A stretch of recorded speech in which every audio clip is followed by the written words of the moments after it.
Hello दोस्तों, आपका स्वागत है हमारे यूट्यूब चैनल पर। तो आज हम इस वीडियो में लिक्विड स्टेट के विस्कोसिटी के ऊपर टेम्परेचर का क्या इफेक्ट पड़ता है और प्रेशर का क्या इफेक्ट पड़ता है, इसके बारे में डिस्कशन करने वाले हैं। तो चलिए हम समझ लेते हैं। देखिए, effect of temperature on viscosity. पहला पॉइंट क्या है? On increasing temperature viscosity of liquid decreases because cohesive force between the liquid molecule decreases.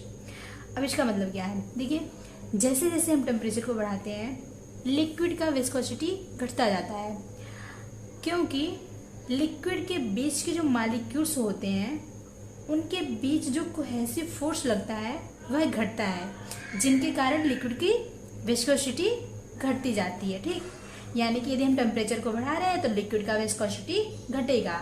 और वह क्यों होता है? वह मॉलिक्यूल्स के बीच में जो कोहेसिव फोर्स लगता है उसके घटने के कारण होता है। ठीक, अब अगला पॉइंट क्या है? देखिए, ये बहुत ही इंपॉर्टेंट है। पीसीएस 2000, 2003, 2005, 2007, 2008 में पूछा जा चुका है, तो इस टर्म को हमें याद रखना है। अब अगला पॉइंट जो है ये क्या कहता है? Viscosity of liquid generally decreases by about 2% पर डिग्री राइज ऑफ टेम्परेचर। यानी कि यदि कोई लिक्विड है, यदि उसका टेम्परेचर हम पर डिग्री सेल्सियस बढ़ा रहे हैं, यानी कि पर डिग्री बढ़ा रहे हैं, 1 डिग्री सेल्सियस उसका टेम्परेचर यदि हम बढ़ा दिए, तो उसका जो विस्कोसिटी है वह पहले की अपेक्षा 2% घट जाएगा। ठीक, अब देखिए ये इक्वेशन क्या है, ये बहुत ही इंपॉर्टेंट है। तो viscosity eta equal to A E plus E A upon R T. A जो है ये कांस्टेंट है, ई ए जो है ये activation energy of viscous flow है, टी जो है ये एब्सोल्यूट है। तो इन टर्म को हमें याद रखना है। और देखिए जीएसजी 2017 में पूछा जा चुका है। अब इसको हम ग्राफ की बेसिस समझते हैं। तो देखिए ये जो हमारा है ये इक्वेशन, इसका हम कंपेयर करेंगे जो लीनियर मैथमेटिकल में जो लीनियर ग्राफ हम बनाते हैं उससे हम कंपेयर करेंगे, फिर हम ग्राफ को बनाएंगे। अब देखिए यहाँ पे जो लॉग ईटा है इसको हम y से कंपेयर करेंगे, लॉग ए को c से, और ई ए अपान 2.303 RT। लॉग ई जो है इसको m से, और इसको जो t है इसको अलग अलग लिख लेंगे, तो इसको x से हम कंपेयर करेंगे। ठीक, अब ये हमारा इक्वेशन बन गया है लीनियर का। तो अब इसको हम ग्राफ के बेस पे रखते हैं और ड्रॉ करते हैं। तो देखिए इस पे हम रखेंगे विस्कोसिटी को, यानी कि लॉग ईटा, और यहाँ पे एब्सोल्यूट टेम्परेचर जो यानी कि टी को रखेंगे। ठीक, और ये जो स्लोप हमारा है ये पॉजिटिव में प्राप्त होगा। हमने आपको गैसियस स्टेट में स्लोप के बारे में बता दिया था कि किस तरीके से पॉजिटिव वाला जाता है और किस तरीके से निगेटिव वाला जाता है। तो देखिए यहाँ पे भी ये पॉजिटिव सिंबल है, यानी कि ई ए अपान 2.303 R जो है, ये जो m है इसकी वैल्यू पॉजिटिव है, तो ये जो स्लोप जाएगा ये ऊपर की साइड जाएगा। और इस वाले एंगल को हम थीटा बोलते हैं, और इसको ए से रिप्रेजेंट करते हैं, ये जो है बी से। तो टेन थीटा इक्वल टू क्या होता है? लंब अपान आधार, यानी कि ये जो होता है लंबाई, लंब बटे आधार होता है। तो इसी तरीके से स्लोप क्या हो जाएगा, क्या हमें मिलेगा? Tan theta equal to B by A. अब बी बाई ए का कंपेयर हम यहाँ से किए हैं, यानी कि ई ए अपान 2.303 R के बराबर होगा। ठीक, तो इस तरीके का ये हमें ग्राफ मिल जाएगा। अब हम अगला पॉइंट देखते हैं जो कि 2005 में पीसीएस में पूछा गया था। तो इसमें क्या होता है? Addition of electrolyte decreases the viscosity of liquid. यानी कि यदि हम किसी लिक्विड में इलेक्ट्रोलाइट को ऐड कर रहे हैं तो उसकी विस्कोसिटी घट जाएगी। ठीक, अब अगला पॉइंट क्या है? देखिए ये गैस के लिए, ये भी बहुत इंपॉर्टेंट है। लिक्विड के लिए क्या होता है? लिक्विड के लिए जो विस्कोसिटी होती है वह घटती है टेम्परेचर बढ़ाने पे, लेकिन गैस के लिए जो विस्कोसिटी होती है यह बढ़ती है टेम्परेचर बढ़ाने पे। यानी कि जैसे जैसे हम टेम्परेचर को बढ़ाएंगे गैस का जो विस्कोसिटी होगा वह बढ़ेगा। ठीक, अब देखिए यहाँ पे दो इक्वेशन है, ये बहुत इंपॉर्टेंट है, इसको हम समझ लेते हैं। देखिए ये जो ईटा होता है इक्वल टू ए ई की power E A upon R T, ये विस्कोसिटी के टर्म में होता है, और ये जो होता है ये गैसियस स्टेट वाला जो हम चैप्टर पढ़े थे वहां से है। तो के इक्वल टू ए इंटू ई की power E A upon R T होता है, यानी कि ये आर्हेनियस इक्वेशन है। ठीक, आर्हेनियस इक्वेशन है ये गैसियस फॉर्म में जो हम पढ़े थे। ठीक, तो यहाँ पे ये के इक्वल टू होता है, ये ईटा इक्वल टू होता है। ठीक, अब हम आगे बढ़ते हैं effect of pressure on viscosity के लिए। Effect of pressure on viscosity.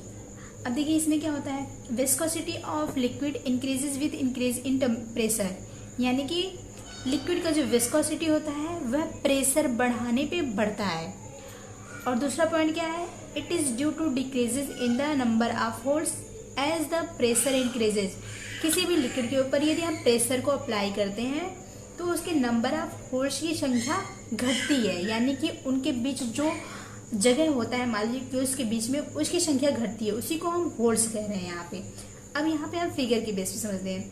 देखिए कोई मान लीजिए लिक्विड है, उसके सरफेस पे जो लिक्विड की ज़्यादातर मॉलिक्यूल है और उसके बीच में यानी बल्क में कम मॉलिक्यूल है, तो वहाँ पे वैकेंसी एक तरीके से क्रिएट हो जाएगी। तो इसको हम क्या बोलेंगे, वैकेंसी ऑफ मॉलिक्यूलर साइज, यानी कि जो लिक्विड के जो मॉलिक्यूल्स हैं उनके कारण यहाँ पे वैकेंसी क्रिएट हो गई है, यानी कि ये आसपास के जो मॉलिक्यूल्स एक दूसरे के पास आ गए और यहाँ पे एक वैकेंसी क्रिएट हो गई है जहाँ पे मॉलिक्यूल्स कम है, तो उसको हम रिक्त स्थान कह रहे हैं, यानी कि यहाँ पे कम मॉलिक्यूल्स हैं लिक्विड के।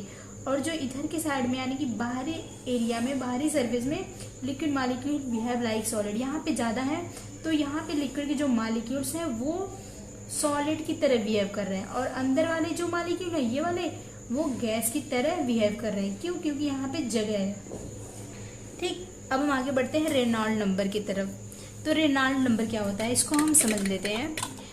देखिए Reynold number, the nature of flow of liquid through a pipe of radius R is associated with certain number called Reynold number, यानी कि एक आर रेडियस का पाइप है जिससे जो लिक्विड है वह जो फ्लो कर रहा है वह उसके नेचर के ऊपर डिपेंड कर रहा है, यानी कि जो nature of flow of liquid, यानी कि लिक्विड के फ्लो करने की जो प्रकृति है वह आर रेडियस के पाइप के थ्रू यदि फ्लो कर रही है, is associated with certain number, यानी कि जितनी संख्या में वह लिक्विड का मॉलिक्यूल एसोसिएटेड के साथ साथ उस पाइप से फ्लो कर रहा है, उसी नंबर को हम क्या कह रहे हैं, रेनॉल्ड नंबर कहते हैं। अब देखिए यहाँ पे जो हमें एक फार्मूला मिलता है ये क्या है, N R equal to 2 pi V bar rho upon eta. अब यहाँ पे जो रो है ये डेंसिटी है लिक्विड का। ठीक, तो इस तरीके से हम इसे कैसे, देखिए किन किन चीज़ों को हम कंपेयर करते हैं। आर जो है ये रेडियस ऑफ पाइप है, यानी कि जिस पाइप से वह फ्लूइड यानी कि जो लिक्विड है वह फ्लो कर रहा है, और ये जो वी बार है ये है average bulk velocity of fluid, यानी कि जो फ्लूइड उसमें से पास हो रहा है आर रेडियस के पाइप से उसका एवरेज वेलोसिटी है। ठीक, बल्क वेलोसिटी यानी कि ज़्यादातर जो उसके मॉलिक्यूल जितने वेलोसिटी से उस पाइप से पास हो रहे हैं, और ये जो रो है ये डेंसिटी को रिप्रेजेंट करता है। ठीक, अब यहाँ पे दो कंडीशन है, इसको हम समझ लेते हैं। देखिए पहला कंडीशन क्या है, if N R greater than 4000 then the flow is turbulent, यानी कि इस फ्लो को हम क्या कहेंगे, टर्बुलेंट फ्लो कहते हैं, यानी कि ये फ्लो जो होता है टर्बुलेंट होता है यदि रेनॉल्ड नंबर 4000 से ज़्यादा है। If N R less than 4000 the turbulent is laminar, यानी कि यदि रेनॉल्ड नंबर 4000 से कम है तो वो जो फ्लो है वो लेमिलर फ्लो होगा। ठीक, अब यहाँ पे एक और पॉइंट है, ये बहुत इंपॉर्टेंट है, इसे भी हम समझ लेते हैं। देखिए spherical molecule offer less resistance to flow than the plate like molecule, यानी कि जो स्फेरिकल मॉलिक्यूल होते हैं उनके फ्लो का जो रेजिस्टेंस होता है वो प्लेट लाइक मॉलिक्यूल से कम होता है। यानी कि जैसे कि मान लीजिए इस पाइप में जो लिक्विड फ्लो हो रहा है, यदि उसमें पहला वाला लिक्विड है जो है वो स्फेरिकल शेप के मॉलिक्यूल का है तो उसका रेजिस्टेंस कम होगा, यानी कि वो बहुत ही आसानी से फ्लो हो जाएगा उस पाइप से। लेकिन यदि उसी ही पाइप से आर रेडियस की पाइप से यदि प्लेट लाइक जिस मॉलिक्यूल का स्ट्रक्चर है उसको फ्लो किया जाएगा तो वो उतना आसानी से फ्लो नहीं होगा। ठीक, तो इसका मतलब यही है कि इसका रेजिस्टेंस जो होता है वो कम होता है, यानी कि वो आसानी से फ्लो हो जाता है। अब देखिए इसका कारण क्या है, molecule with flexible chain offer more resistance to flow. अब इसके लिए क्या होता है, इसके लिए मॉलिक्यूल का जो फ्लेक्सिबल चेन होता है ये उत्तरदायी होता है। ठीक, यानी कि मोर रेजिस्टेंस टू फ्लो, तो ये मोर रेजिस्टेंस क्रिएट करता है।